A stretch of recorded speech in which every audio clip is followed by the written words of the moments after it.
네 가르침을 열었지만 hope for the best, meaning that we might reach a resolution on the Sino-Tibet conflict as soon as possible. So in which case,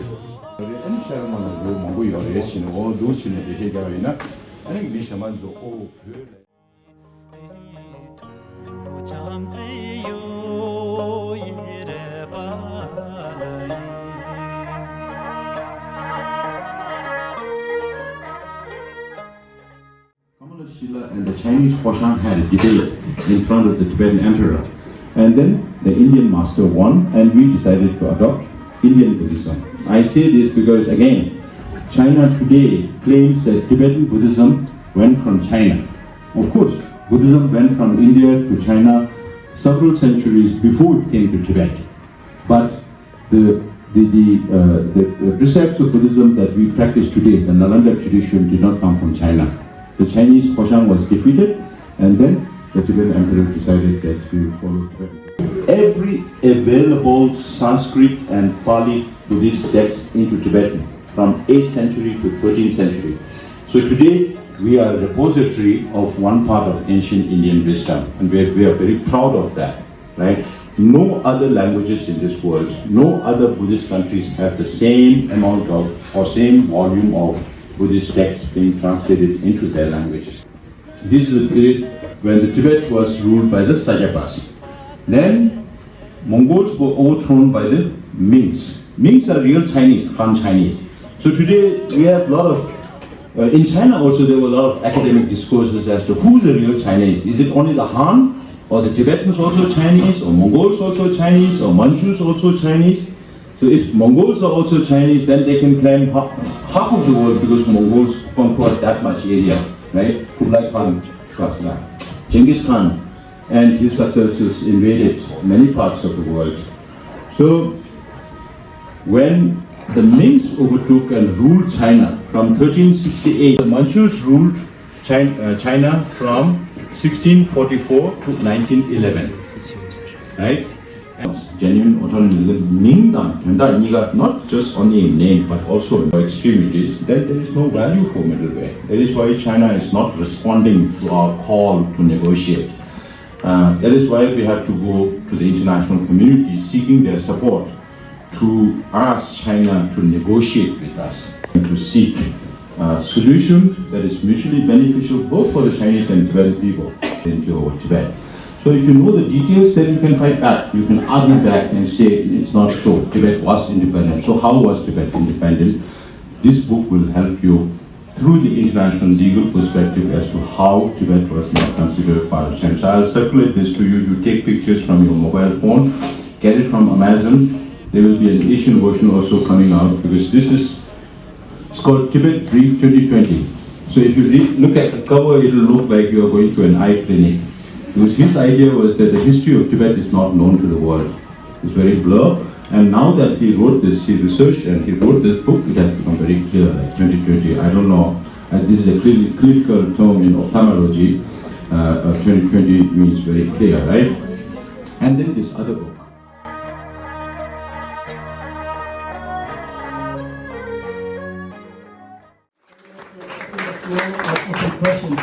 I know some of you have already prepared some questions. Kusama, Jana,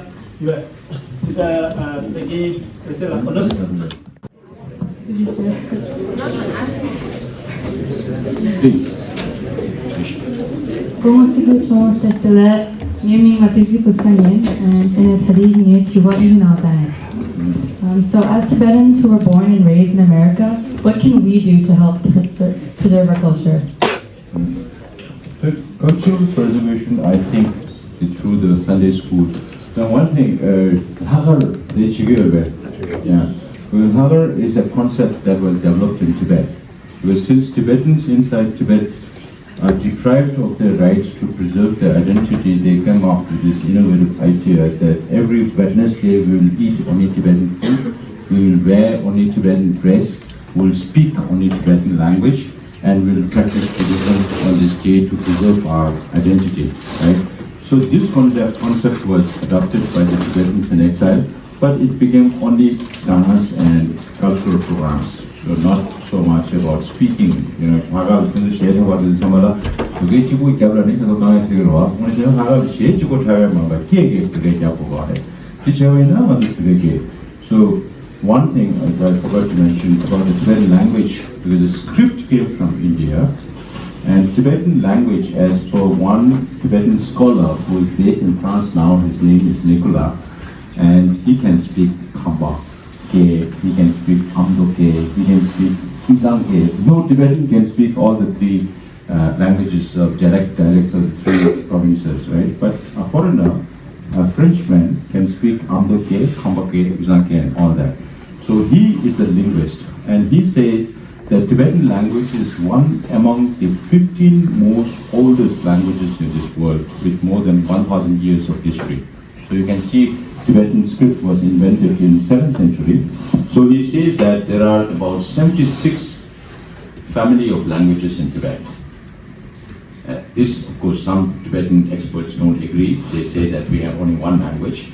But then he also says that there are 305 dialects in Tibet. And Geshe Melam, I don't know how many of you have heard of Geshe Melam. So next time when Melam comes here, he's a monk who came from Tibet.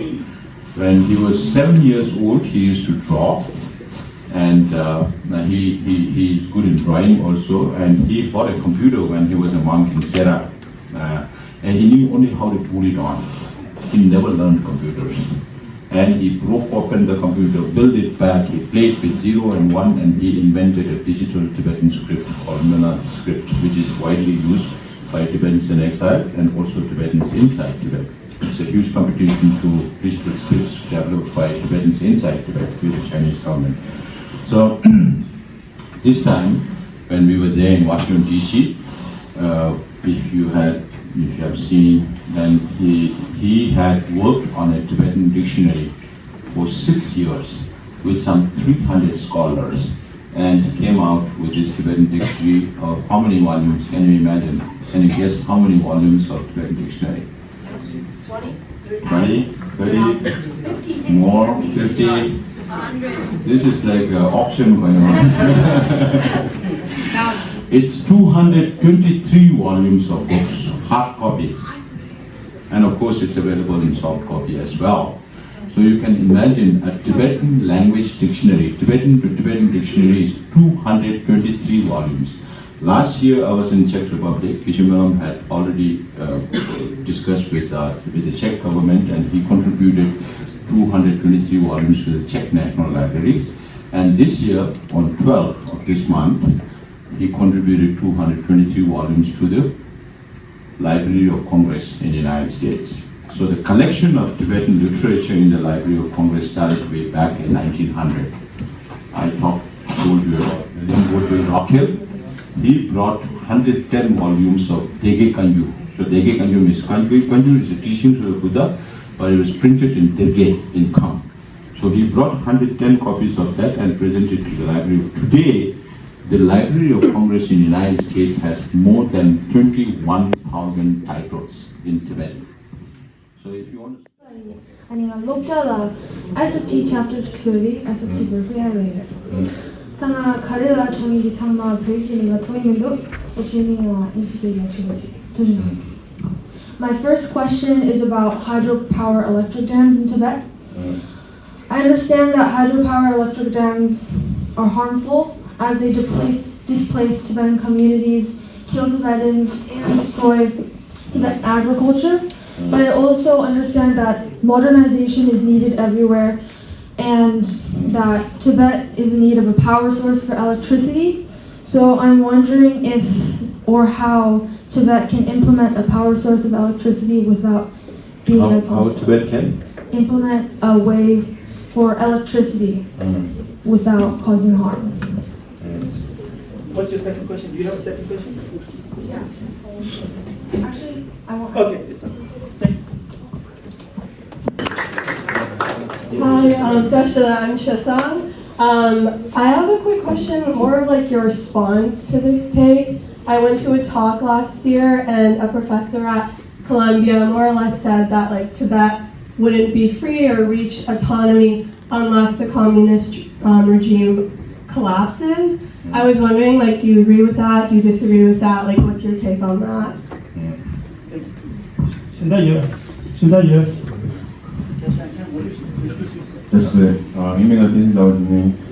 So my question is this.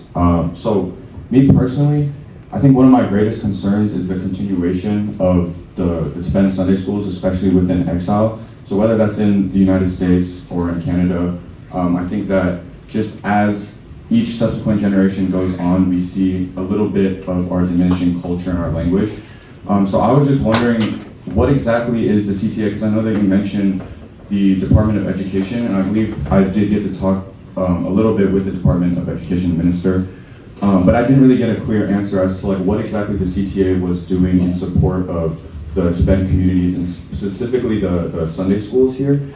Just because I'm truly like a firm believer in education as a means of liberation, and so I was just wondering what the role of the CTA was in that. Thank you. The SFG chapter na China language song right now and at one time we used to have so many SFG chapters around the United States. We're talking about 500 chapters in the whole of the United States. Now it has dwindled down to SFG chapters run only by Tibetan students. There are not many foreign students. You have to involve more non-Tibetan students in SFG movement. If it's only Tibetan, then there are so many other avenues. Why do we need so many different identities, pushing different agenda? So that would confuse many other people. So those days, of course, at the height of Tibet awareness in the United States, where you have the Beastie Boys and you have Hollywood and everything, and Beastie Boys performed all over the United States, they made money, and that was contributed to starting a lot of SFT schools, SFT chapters around many universities and schools. And now that we have more Tibetan students in different schools, the re-establishment of SFT chapters are very, very important for creating awareness on Tibet in the campuses and also in the academia. So your question was on hydropower. Hydropower in Tibet is not meant only for Tibetans. The larger hydropower output goes to Eastern China to feed all the industries that needs electricity to produce, and China is named as the factory of the world. So they need electricity, and they are using Tibet's transferring of Western hydropower to Eastern cities. That is the whole project. That is what the whole project is all about. It's not for the benefit of Tibetans. And you're coming to specifically your question to Chinese government, because all these hydropower electricity projects were taken up by the provincial governments, and they don't care about environmental concerns or about Tibetans or the social impact of these developmental projects. So environmental and social impact, they don't even allow people, when the people come in to study Tibet's climatic conditions and all that, they don't allow these people to move and understand the social impact, right? So any developmental work that is taken, because Chinese government keeps saying, oh, your Sikyong goes around the world and talks about all the bad things that we are doing, but he's not talking about all the developmental work that we have undertaken in China. Unfortunately, Chinese are very unidimensional in their approach. They think that any solution to any problem is development. They don't see anything beyond that. So they think that if they build hydropower, the roads and railways and airplanes, the airports and all that, they think they did a lot for Tibet. But development for whom? It's more to take Tibet's resources out of Tibet to China. It's not meant only for Tibetans. You build all these highways. Now they have a lot of projects. They have projects to build 35 airports in Tibet by 2030, 2035. Yeah, they have mega dams, many infrastructure and all that. But is it going to generate? Okay, stop here. But then so we have to ask Chinese government to do environmental impact assessments before they take up any developmental project, right? Now they say, according to some estimates, out of all the hydroelectric power they are building on the upper reaches of Yangtze, they are going to produce more power from solar plants in Tibet, right? And solar plants when you build solar plants, of course, it's very nice to say we have renewable energy, solar plants for good for environment and all that. But when you talk about these mega solar plants, in different parts of Tibet, and all the area under those solar plants, how much impact it will have on ground, that nobody has done any assessment of the environmental impact of those. Those also need to be done, but we are not allowed. We don't have access to do all that. So, freedom, linguistic freedom, all that.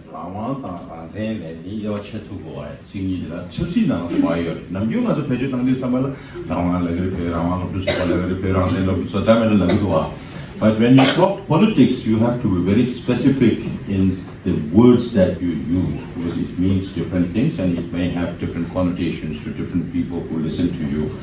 So, independence, of course, we have the right to seek independence because historically we were an independent state. So any Tibetan who espouses independence, they have the right. But then again, the question is it practical? Is it a pragmatic approach or not?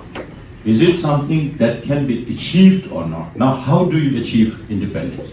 That's the whole question, right? And we are up against an opponent like China. We don't even like to call China enemy, we call opponent. So you have 1.4 billion Chinese with more than 2 million Chinese army. And Tibet is only 7 million. We are huge, but we are spread across this 2.5 million square kilometers of land, right? So, how do you get? Can you fight with the Chinese? Can the Tibetans fight and win independence from Chinese? No. Difficult, right?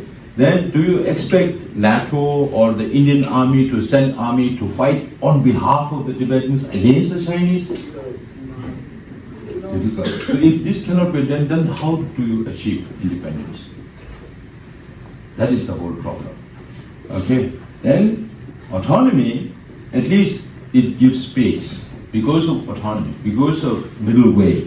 Because of middle way, the leader who followed Mao Zedong, Deng Xiaoping, who ruled China from 76 onwards, he met with His Holiness Elder Brother and said that aside from independence, we can talk about everything else. So this opened the way for us to send several fact-finding delegations in the early 80s into Tibet. In 82 and 84, we also sent 2 teams to explore possible negotiations. Right? So this gives us little space to reach out to the international community also. If we talk about Tibetan independence, there may be a few leaders who say, okay, Tibetans need independence, Tibetans deserve independence, but anybody in the government don't support that. Right? So it will be very difficult for us to reach to governments also if we espouse for independence. So middle way provides a lot more space and a lot more opportunity. Because of middle way, some of your friends who came from Tibet, like Jigrila here, he was part of the 1987 demonstration. If you listen to him, one day you should listen to his story. When I heard his story, it's like a movie. You feel like you're making a movie out of that because he was a monk at that time. The bullets were whizzing past his ears and all that. He has a very interesting story to tell.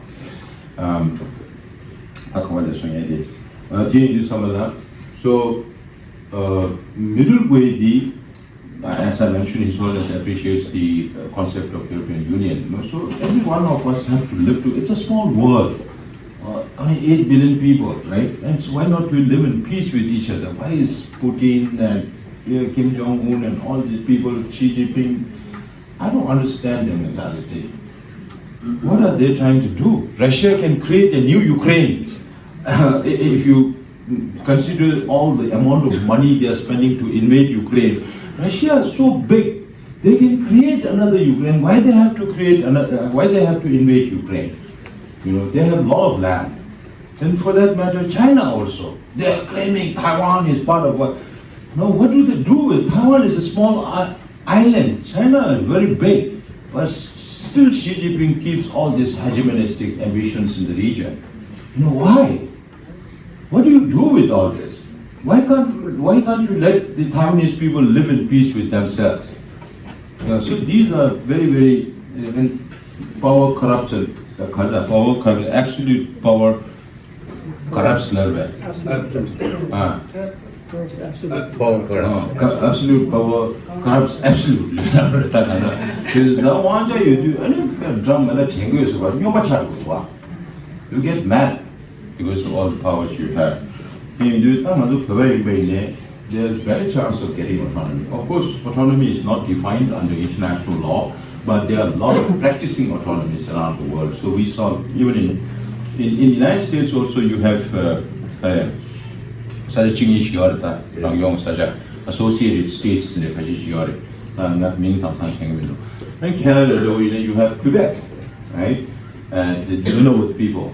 Then in England you have Scotland, that is in Denmark you have Greenland as the autonomous state, and then you have Åland Island as part of the Finnish autonomy. Spain, Basque, Barcelona, the autonomous state. And Italy, you have South Tyrol and many other autonomous states. The autonomous So if the central government and the state government can work out an agreement that's both beneficial to both, then it works. And we all can live in peace with each other instead of fighting. Right? 대행이 단답할 때 오메 남기 백기 짜든 설라 두째 갈터고요. 나 그것이 오메라 항상 예능은 사람 연지세 예 지원이 나저 럽투시기는네 오메 남기 지치라 샤와셰 도바 가리였다.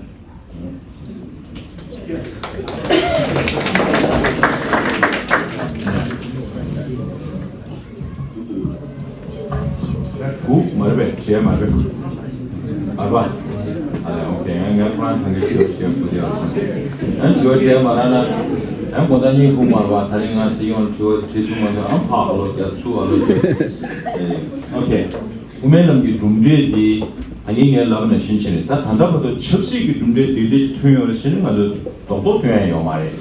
제가 여름치 우메는 공부 수원에 제니 변화를 이용해 그걸 수대 되게 계속 고쳐버 와. 이마도 지기 80s, 90s, 2000s 나오다가 at one time we used to receive between 2,500 to 3,000 Tibetans every year.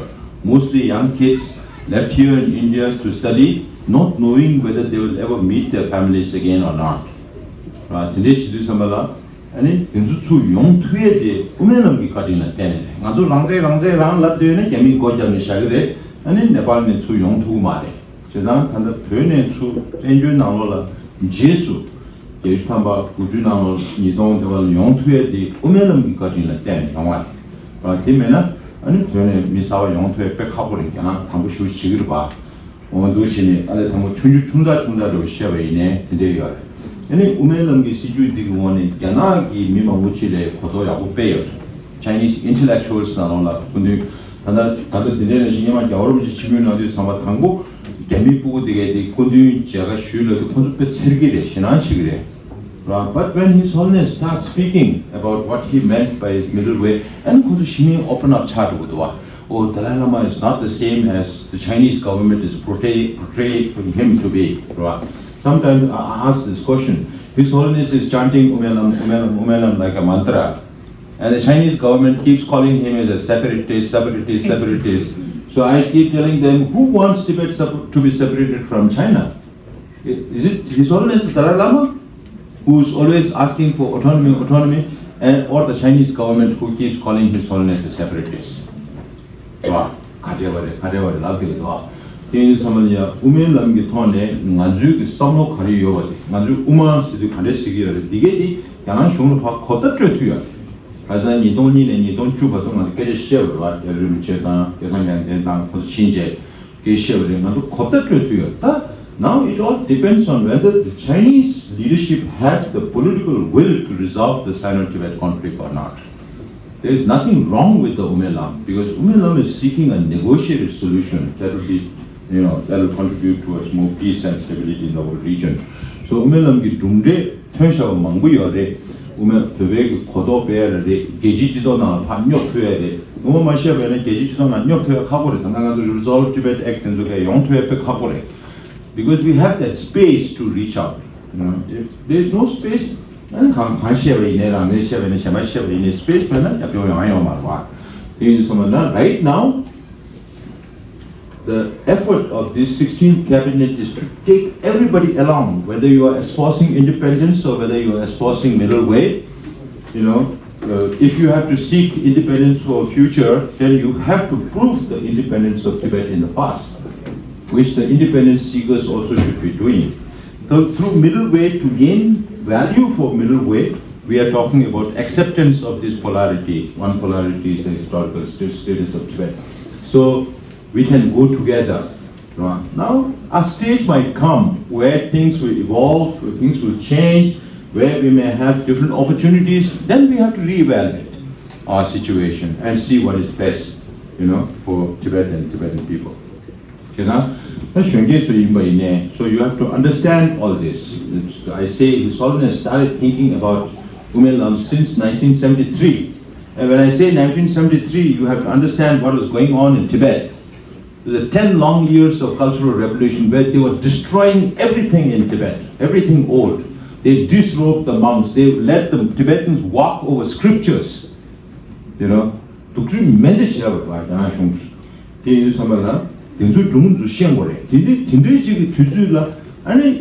China also became part of United Nations because of United States. Right? If you find the time, you read this book, Kissinger on China. Kissinger opened the world, opened China to the world, and then President Nixon went to China, and then Taiwan was kicked out of United Nations, and China came in as one of the 5 Security Council members in 1971.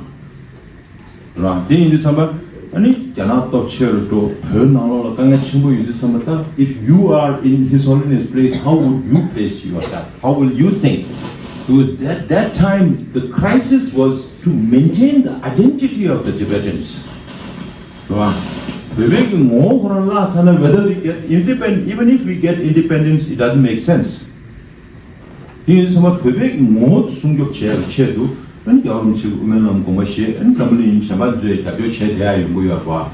if you understand the reason and the logic behind why His Holiness went for middle way, and then try to understand the global situation, even today,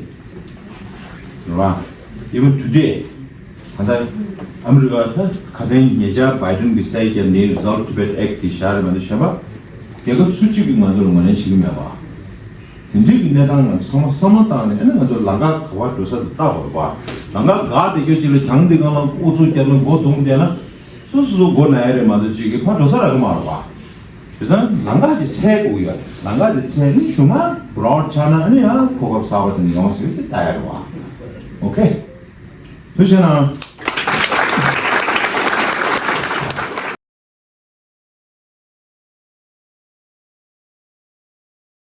We have to study about Tibet. There's no two ways about it. If you want to call yourselves responsible Tibetan, then we have to study about Tibet, right? And that's how we can be more responsible and can be more meaningful with whatever we do. That's the message that I've received from Sikyong's talk. And thank you so much, everyone.